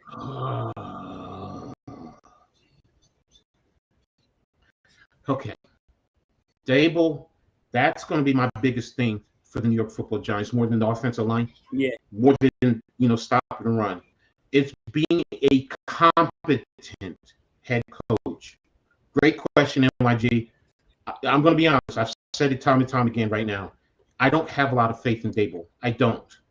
He does not seem like he can handle the pressures of being a head coach. He might have a great offensive mind, and that's where he needs to be. But as far as a head coach, a head coach is truly a game manager. Right. You can call the plays and whatever you be like Andy Reid, but Andy Reid also has good quality coaches around him. Shane Bowen as the defensive coordinator, can he step up? And allow Dable to just be a game manager. Will Dable let Kafka truly call the plays and take his hands away? This is where I question. Will he not be a lunatic? Now, this getting upset on the sidelines. Say, Coach, I've been upset. Hell, I've thrown a clipboard and had my papers flying all over the place a time or two. But what do you do to collect yourself and to get your guys focused? Because sometimes, like you were talking about in baseball, that's a way to protect your players sometimes. But does he do that well? And that's my concern with Dable. There's situational, making the right call. That we love that as that's the type of aggressive you love. But on the same token, you gotta stay focused. And you got to be a true CEO. Delegate and let your people in their positions do their jobs, Dable. Yeah. Now that's the thing I do see him having a problem to do. He's not letting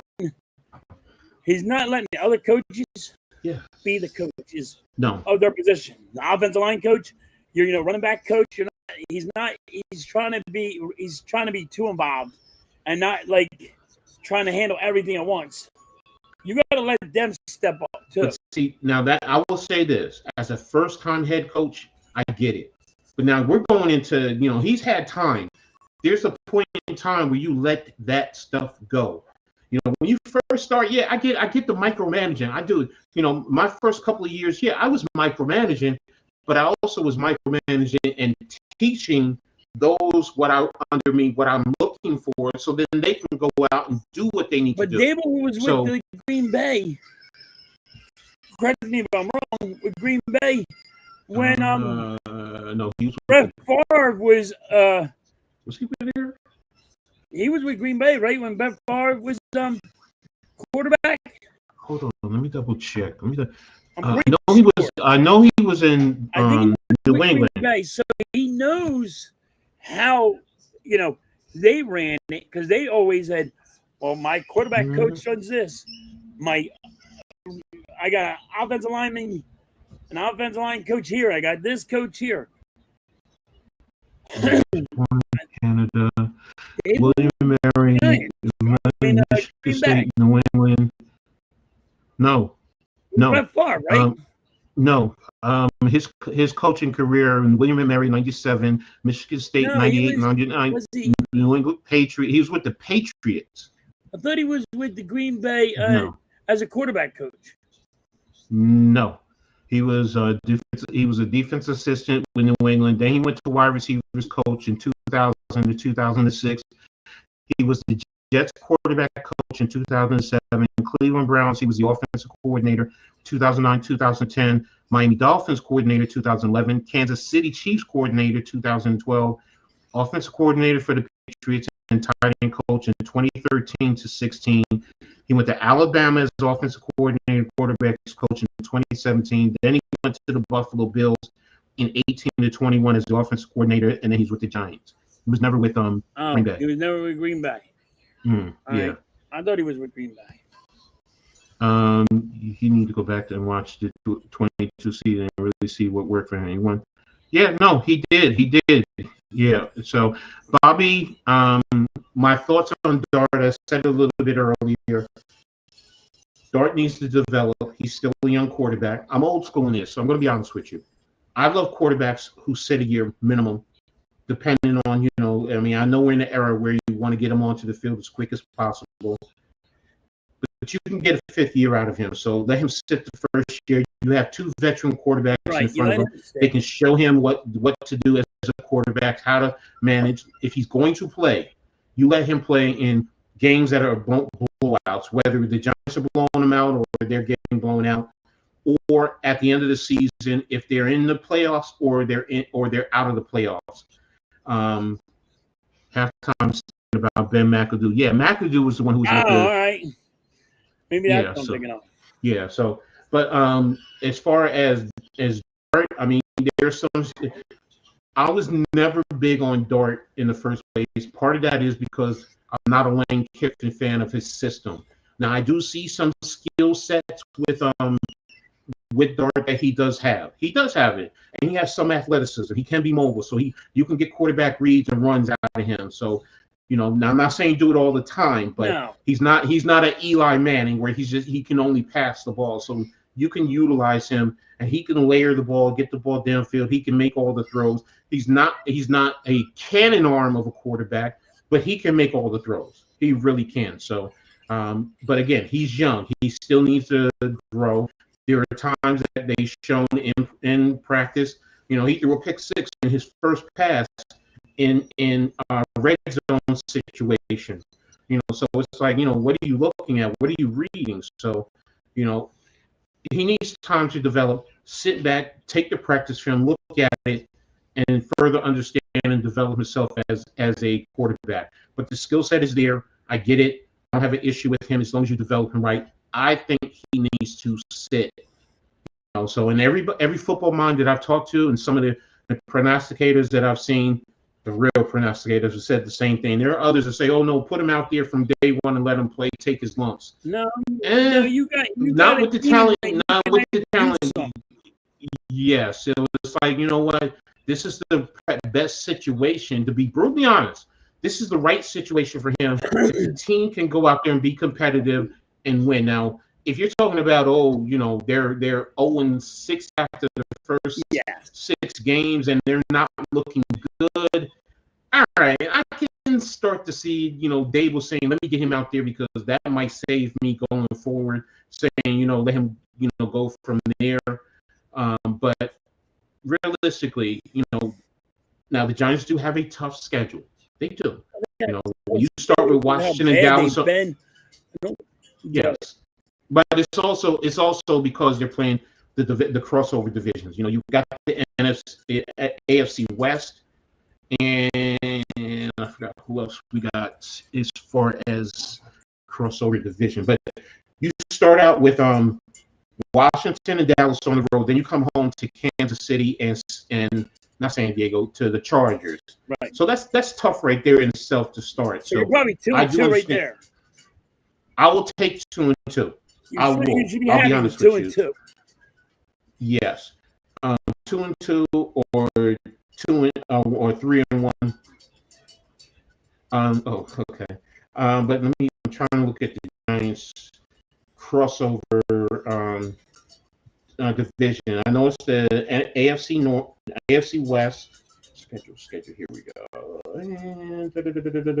And the Chiefs, Saints, 49ers.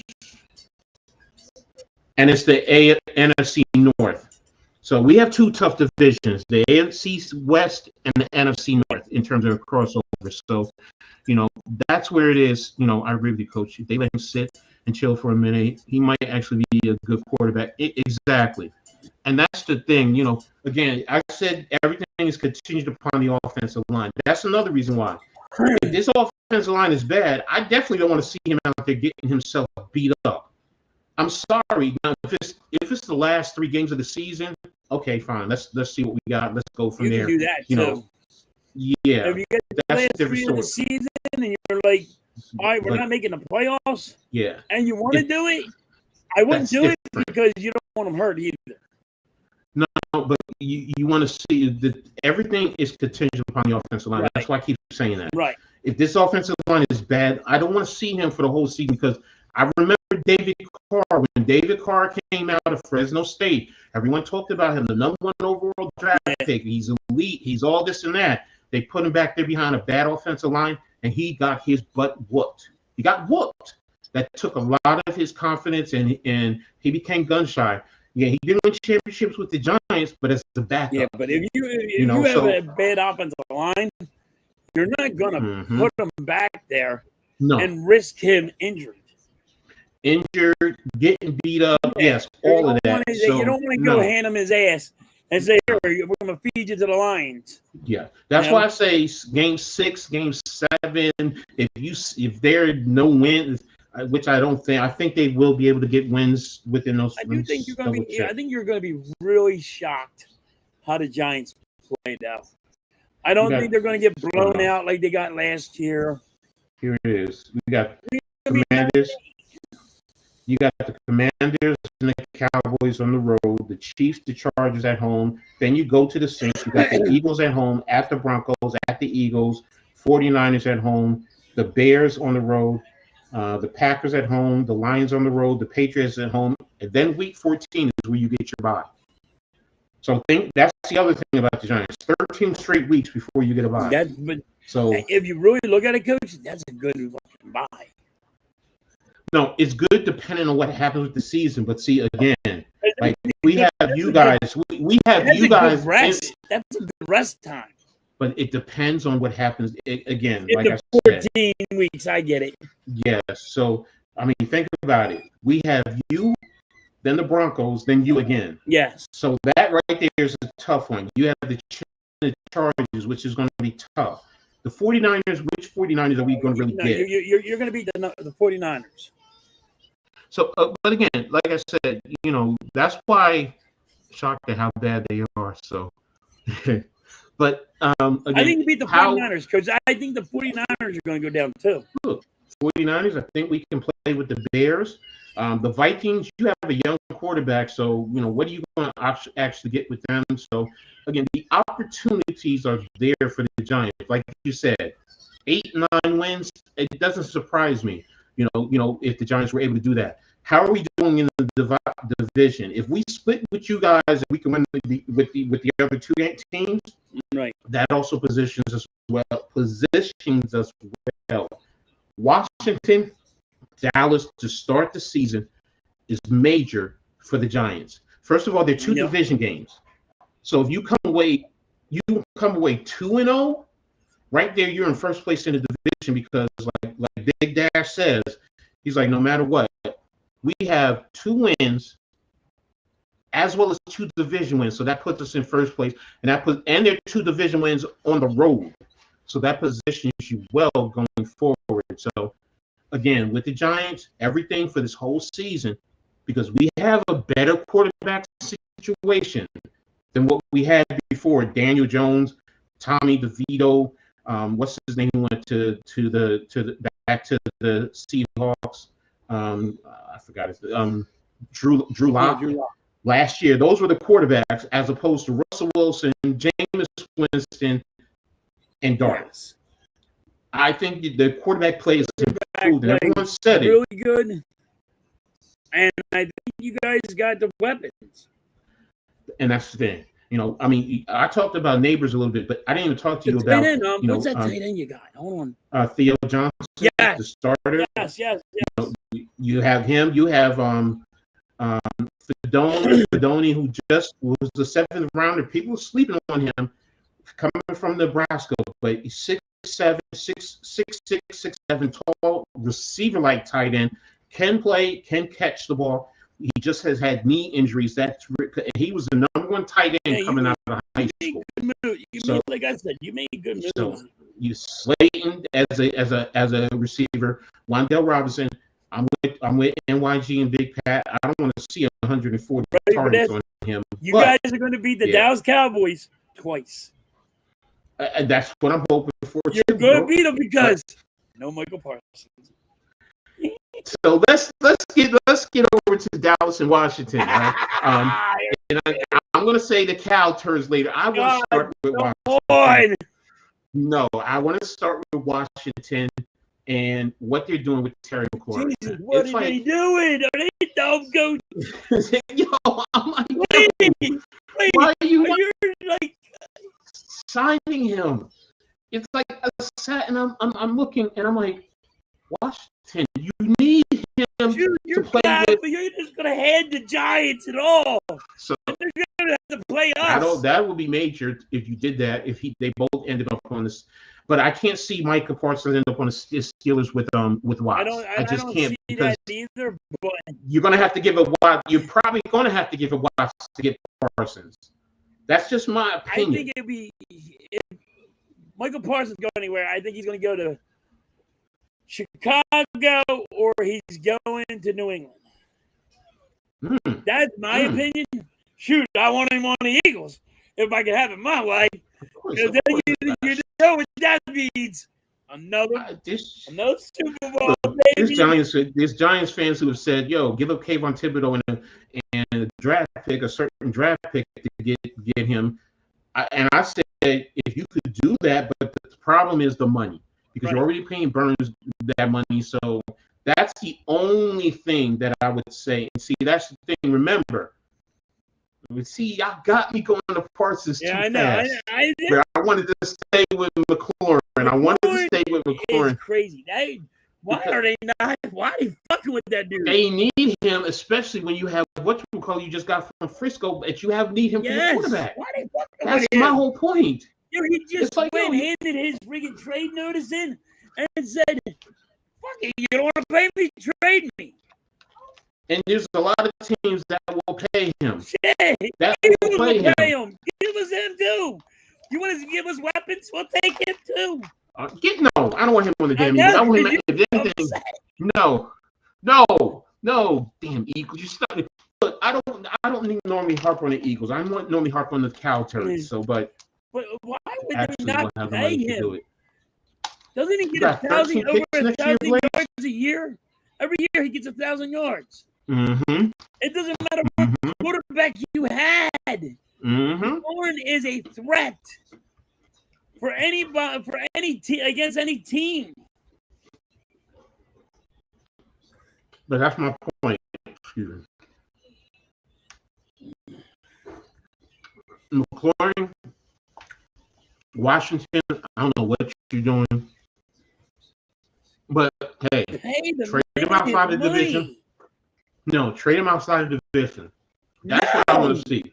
I Because want like him here. like you said, I want to see that no, thing. like you said, See the look on freaking coach's face. He was like, man, if that happened, you might as well just give the Eagles the freaking Super Bowl. yeah, Lamar did actually trade. Do I honestly think they're going to end up with their team, respective teams? Washington, yes. You know, I don't know about to be Dallas. honest with you, Coach, even if the Giants would trade for McLaurin, that would make you guys huge. I just And I do see your GM doing that because this is the reason why he gave up Saquon Barkley. And he's still dealing with the wrath of that state. But to get McLaurin, I'm looking at what you're going to have to give up. The Giants. Maybe it is, but I'm just saying the Giants might be able to pull something off. Your GM, he might think something out of the box, give something up, you know. And Micah did say he would ever come home, he would be in Pittsburgh, not Philly. Hey. That ain't true. That ain't true, Blaze. And let me say this. And I know for a fact Barkley's already trying to recruit him. Yes. They're both Penn Staters. Yes, and AJ Brown. So McLaurin wants more than DK got. So you need like 30 mil at least. Okay. I would never trade a great player within my own division. I'm gonna tell you right now. If I know a team is going to end up with the number 1 overall draft pick, even if I trade that player in my division, business is business, bro. Business is business. So, Bobby, I know what you're saying. I wouldn't do it. You wouldn't do I'll it. never trade him, But you especially would. in the division. But If I'm a Giants, it makes you better, you will give it up. Like shit. You will let it go. Okay, MIG. I mean, that's a good point. You know, if I trade them in the division, if I'm Giants, I give up Burns and a pick for Parsons. Because again, like I said, Burns has the money, so you can do that and keep Tibbs for less, keeps you in the same field. So yeah, of course, I would like Parsons, and then you have 2 players who are almost the same in terms of clones, in terms of Carter and if you could end up with Carter and Parsons. So you know, but if I'm Dallas, I would actually be asking for Carter. I would want Carter if I'm going to be giving up Parsons. So, but now let's talk about the cow turd. Okay, there you go. You got what you want. You know, the world's crumbling. Jerry Jones is all the Dallas Cowboy fans are like, you started with the Cowboys. I'm gonna listen. Oh my Lord, the Jerry Jones' world is crumbling. It is crumbling. I love it. Michael Parsons wants out. You want to pay your tight end $30 million. You're paying. You got your offensive line guy. You just paid $25. You just paid Dak Prescott $50-something million, $52 million. If I'm in $50 million, you went and gave CeeDee Lamb all the money. Jerry Jones, don't ever stop being you. Trade Michael Parsons. Trade him to the Eagles. I really do think Jerry Jones will trade him to the Chicago Bears or New England. And you'll just watch him crumble. I get Michael Parsons wants the money. But he's worth it. Because Arthur makes a great point. He didn't even talk to Micah. He talked to what Jerry Jones did. Jerry Jones, first of all, was trying to be slick. I'm going to be brutally honest. You want to talk to Micah Parsons because, you know, it's his money. I get it. It's his contract. But Micah's like just trying to get general information. Didn't know you were going to talk because you were talking about something else. But then you went to the contract and Jerry's thinking, oh, okay. Ooh. Sorry. Hold a minute. Sorry about that. Thought I had turned my phones off. Sorry. Jerry didn't talk. He talked to Micah and got certain aspects of understanding what Micah might be looking for. But Micah's is not stupid. He knows he's not doing anything without his agent. So, and the agent is going to, knows more that he needs to, set up certain parameters where Micah is not going to do. You may not know that. That's why he hires an agent. So Jerry was trying to be slick. $20 million, and Jerry Jones don't want to get off of it. That would be wild if they did that. That would be wild if they both got traded. Yeah, to the Rick Ross team. So, but listen, Jerry was being slick, and that's so. Jerry has always thought he's smarter than everyone else, and thought he could be slick or whatever. You started with Jimmy Johnson. You had your dynasty set. You want to be the greatest owner of all time, then you should have kept Jimmy Johnson and stop BSing, because Jimmy set you up, because they were trash before he got there. They got one win when he first got there, and then he did the greatest deal where he traded Herschel Walker with Minnesota. He got 15 picks or 12 players, something like that. So, but no, Jerry Jones wants it to be about him. Yes, and every TV commentator, they all say the same thing. Jerry wants to make it seem about him. It's not about the players. It's always turned to him. Jerry's world. He don't want to give Jimmy Johnson the credit. He didn't want to give nobody credit. Well, Jerry, if you want to be honest, remember back in the day, Coach, what Jerry Jones did with Pepsi and all the commercials, how all his whole offensive line was on commercials. His whole offensive line was doing Pepsi.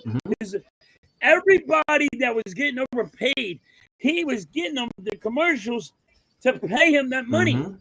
So he was taking, and you weren't allowed to do it, but he was doing it because it wasn't really, nobody was really reprimanding people back then. That's why he got it that way, because he found a loophole to pay these guys that money. And he was overpaying his, offensive line and all this. But he was like, oh, well, this is an endorsement from Pepsi, or this is an endorsement from, whatever. Exactly. In that, again, like I said, that's one of the biggest issues with Dallas, and that's why they end up where they end up. I'm always say it, blow them up and flush them down the toilet and kick them out of the league, man. I just can't stand them. So, but you know what, Jerry, you thought you were slick. Parsons like, I'm not going to sign no contract without talking to my agent and, setting things up, because you know what? I could really screw myself in the long run.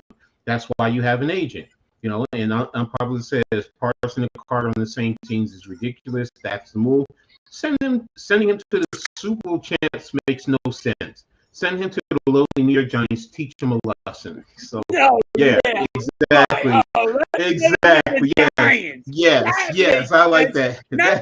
Yes, it does. Yes. We got more. Listen, we got more trade bait to give him. We have more trade bait. I'm going to give him Jalen Carter. You're going to give him Jalen Carter? I'll give up Jalen. I'm not Jalen Carter. Sorry, Jordan Davis. Oh, Jordan Davis and Nolan Smith. Jordan Davis. Sorry, not Jalen Carter. Yeah. I just want to see Michael Parsons and Jalen Carter together. Yeah, of course you would. But listen, no. Everybody wants to do their fantasy football. This okay, is I get you. Football. I'm not into fantasy football. First of all, Bobby says he wouldn't pay him that kind of money. He isn't good versus the run. He doesn't show up in the playoffs. No thanks. He's good against the run. He's not elite against the run. But there's been times he's blown up running plays, man. I know that's a narrative that's put out there, but I break down film, and I'm telling you, there's times where he dips his shoulder, bypasses a block, and gets into the backfield and makes a play. So Now, if he's one-on-one, you're running strictly at him, you double team him, yeah, you can get him out of the way. But and that's any football player. But overall, he's worth the money, especially when you're paying. Look at the money that these edge rushers are getting nowadays. You can't tell me he's not worth it. He is worth it. He really is. So Parsons not worth it. What TJ Mott? Okay, but if he's a tier right below them, he's still worth it. So you want to say he's not worth 30? Okay, if you give him 28, right? Okay, you're going to give him 28. Yeah, Blaze, it would be 27. Yeah, I don't think Parsons is asking. Did he ask for 40? First of all, let me say this. Because you comparing Parsons and Reddick, no, Parsons is far exceeds Reddick. So no, I'm sorry. Now, do you want to say he's not 40? Haason Reddick guy. I mean, Parsons is better than that. Exactly. So how is someone on the playoffs when the Cowboys can make it? Yeah, you're right. They don't have a true team. Look, I'm sorry. You're paying your quarterback $60 million. Yes. He's the highest paid quarterback in the league. The highest. So, Victor says, I'm fine with him making 30. And that's my point. If what's your name? What did Myles Garrett get? I think he got 40? He got 40. Wait. He got 50. He got 50, didn't he? Myles Garrett got 50, and then hold on a minute. Let me look at got 51, right? Let me look at Myles Garrett's contract. Myles Garrett got 50, and then TJ Watt just got 51. I'll tell you both in 1 second. Hold up. I'm bringing up Spotrac right now. Spotrac, dummy. Learn how to spell, Edward. I know TJ got one a little bit more than Myles Garrett. NFL team cap. Vic said Myles Garrett got 40 and TJ got 41. Okay, so if that's the case, given Michael Parsons 35, yeah, 35, yeah. So so he's worth it, and that's what I'm paying. I'm paying Parsons. He's at multiple positions. He's different from Watt and Garrett, and that's the other thing. Watt and Garrett are edge rushers. You can move Parsons around, right?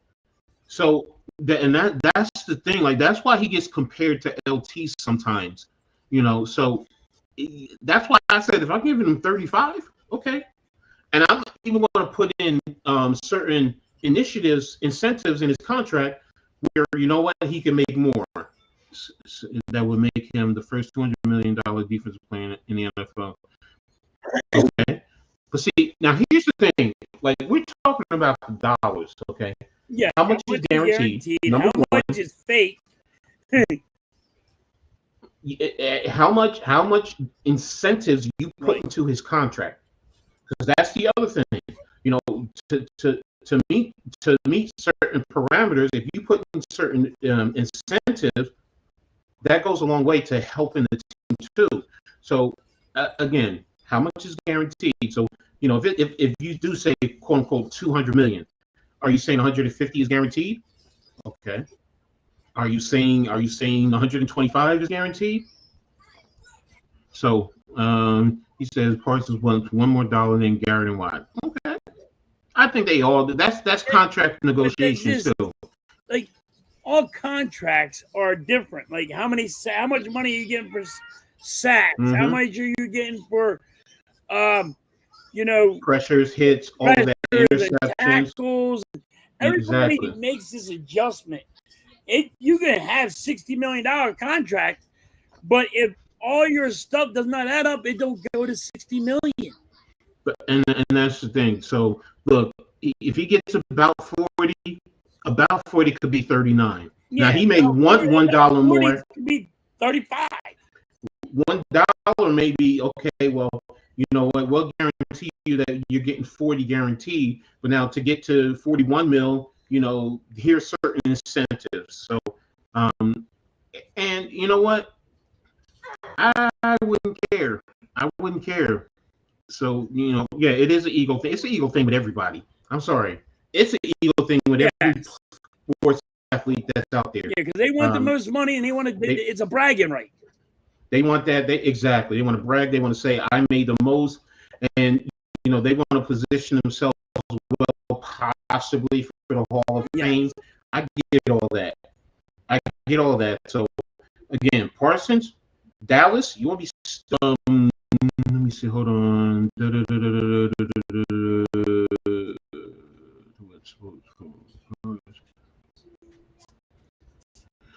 The bottom line is Jerry Jones should have paid Parsons before Myles Garrett. Here it is. Blade said it. Cowboys should have signed Micah before Garrett and Watt signed. Exactly. He had the opportunity to sign him early. If you had done that, he wouldn't have been looking at no $40 million possibility of $40 million or $39 million or whatever the case may be. Yep. Now you're looking at it. You had at that time, I think it was close to 30, 31 mil at the time. And now look at what's happening. That's why understanding the trends and stop being so egotistical, because that's Jerry Jones. He's being egotistical, which is one of the major reasons why I cannot stand this team. You think this team is all that, and you, as the GM, Jerry Jones, what? You can't keep. You had Bill freaking Parcells as your head coach, and Bill Parcells wanted to set it up so you know what? This is what I'm looking for. And Jerry Jones can't work with him. You a dumbass. You a dumbass. Yeah. I agree. You okay? You there? Yeah. You okay? Can you hear me? Hold on. Can you hear me? Can you hear me?